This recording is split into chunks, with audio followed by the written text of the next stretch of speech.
you're experiencing crashes while playing FIFA 24, there are several steps you can take to troubleshoot and potentially resolve the issue. Follow these steps to enhance your gaming experience. Step 1. Check system requirements. Ensure that your computer meets the minimum system requirements for FIFA 24. Check the game's official website for the specifications needed to run it smoothly. Step 2. Update graphics drivers. Visit the website of your graphics card manufacturer, NVIDIA, AMD, or Intel, and download the latest drivers. Keeping your graphics drivers updated can resolve compatibility issues that may cause crashes. Step 3. Verify game files.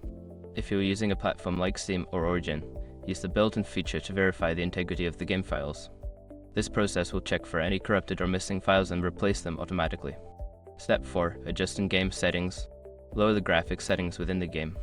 Reducing settings such as resolution, texture quality, and shadows can help improve performance and reduce the likelihood of crashes. Step 5. Disable background applications. Close any unnecessary applications running in the background while playing FIFA 24. Programs that consume a lot of system resources can interfere with the game and lead to crashes.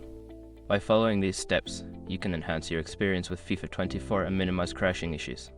If problems persist, consider reaching out to customer support for further assistance.